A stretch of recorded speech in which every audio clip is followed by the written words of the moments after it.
muwaadinka reer Jabuutiyow muwaadinada reer Jabuutiyey dhalinyaroy mar kale dhegtiina si fiican ii siiya fadlan sidii caadada inoo ahayd waxaan idinla wadaagayaa muuqaal xaqiiqada ka hadlaya ka turjumaya waaqica ka jira dalkeena marxaladda uu dalkeena marayo waxaad aniga igu imanaysaan ama iga helaysaan dhab run alxaqiiqa wax aliyo wixii la qarinayay ama hoos loo sheegayay ayaan dibadda soo dhigayaa waqtigan aan joogno 48 sanadood kadib waqtigii la qarinayo xaqiiqada runta ma ahin waa waqtigii run la isku sheegayay walaalayaal waa inaad mid ogaataan dalkeenu wuxuu ku dhismay dalkeenu wuxuu gobonimo ku qaatay been ah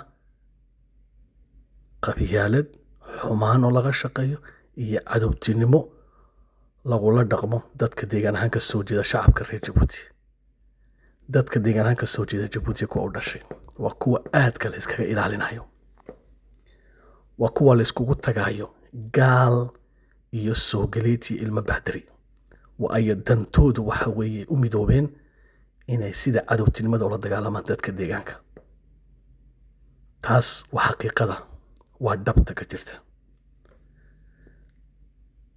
waa ogtihiinoo markaanu qaadanay gobonimada dhalanteedka gumeystiga caddaa ee faranjigu shaarka inoo bedelay manu helin waxa la yidhaahdo gobonimo taa waan ka wada dheragsannahay haddii shalay layla yaabanaa maanta xaqiiqadii waa la arkay adduunkii oo dhan ayaa gaala iska eriyeysa wadanadoodii waxaa ka socda kacdoon iyo booq iyo qalalaaso غير muslimnimadoodii baa soo baxday markaasi annakana dad dhintay dad maqaar ah oo socdo dad ay cuqdad iyo xumaani buuxisay dad calooshooda timo ku leh oo la moodayay dad qaraabaa dad walaalaa la moodayay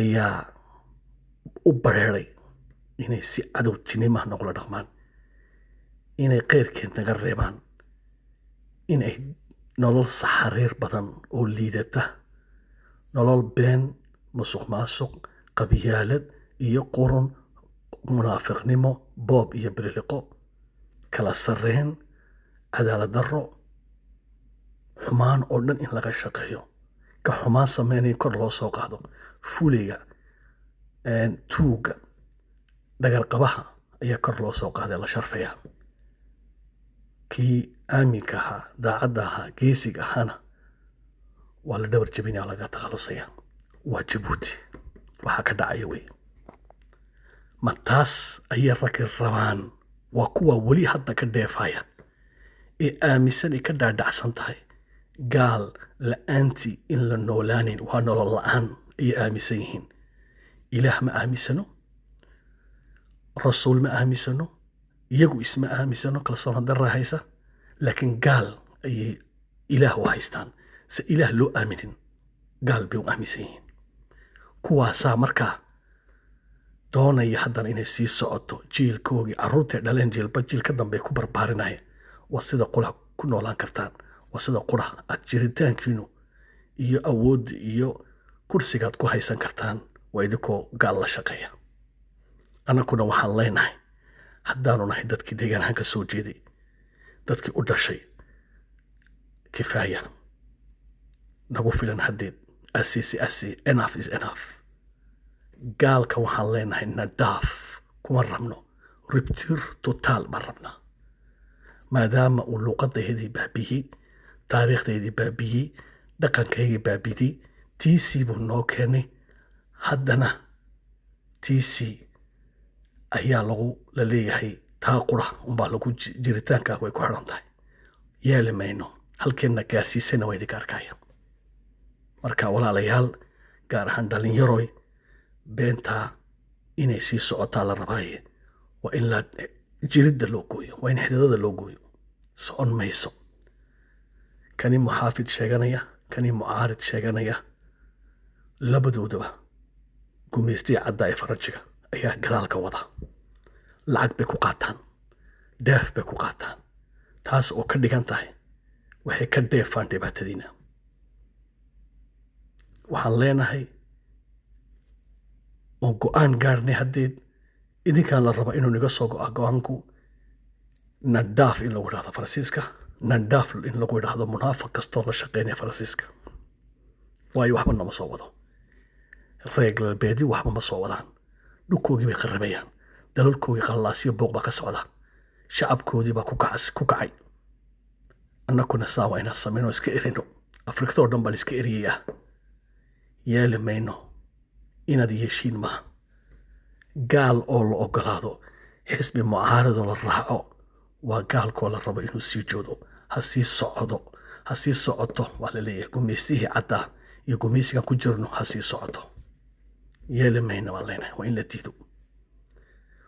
la diido. waa in la sameeyaa in rupture total. waa in jiridda loo gooyo gaalkan. waa in reer galbeed laga guuraa. maanta ilaahay mantiqad fiican buu na siiyo wax walba ay yaalaan. uma baahnin iyagaa noo baahan anaka. laakiinse annaka waxaana laga dhaadhiciyey in anaku iyaga u baahannahay. waa been wallaahi billaah uma baahnin. anaku ilaah baan u baahannahay. ilaahayna nimcad buu na siiyey. nimcadda ay dadii hoos ahaan ula cunayaan gaalada ay dadkiina ka gurtaan macdanka yaala ee naga dhaadhicinaya macdan male dalku macdan buu leeyahay. anaana nii sheegaya dalku macdan buu leeyahay. laakiin waa laydinka qariyaa. gaali meel uu nafci ka helaya maahay ma imaado. taa horta ogaada. gaal meel uu dantiisa ka arkaya maahay ma imaado. taas ogaada. shiinaha maxaa keenay? maanta 4,000 oo askara joogta. 2030 10,000 bay noqon doonaan. waa maxay ujeedadu? waxbaa jira dalkan waxbaa jira oo shacabka laga qarinayo. sida quraanku ogaan karno waxa way dhalinyaro wax xisbi mucaarad sheeganaya in lala dagaalamo, in la iska diido. wax muxaafid sheeganaya in la iska diido. wax ku taageeraya gaal inuu sii joogo. ku kastoo doonaya gaal inuu joogo Jabuuti, inuu gaal la shaqeeyo, waa cadowgaaga wey. waa 48 sannadood maaha 163 sannadood wey. wuxuu gaalku dalka jamhuuriyadda Jabuuti sidoo doona ka yeelayo. 48 sano u dambeeyna dad adig ku eeg annaka noo eeg oo cadow nagu ah oo caloosha tima ku leh oo ogol isaga ayuu hoggaanka dalka u dhiibay. isagana ku haya. Ismaaciil Cumar Geele wuxuu aaminsan yahay ciidamadiisu waxay tayo lahayn ma garanaysiin. waa iskuma hadlaynaya iyaga. wuxuu isku hadlaynayaa waa gaaladan joogta 1500 joogta Jabuuti. haddaa beentii moodaysiin isaga dhegaysta hadaladiisa. kalsoonidu hayo uu ku faanayo gaal baa ballan u qaaday. sida quran ku badbaadino uu dalkeena ku badbaadiyo waa gaalkoo la iska eriyo. rupture total. jiridda way loo gooyay gaalka iyo gaalka hareenkaba. ma ay tiri waa meesha taala. wabilaahi tawfiiq.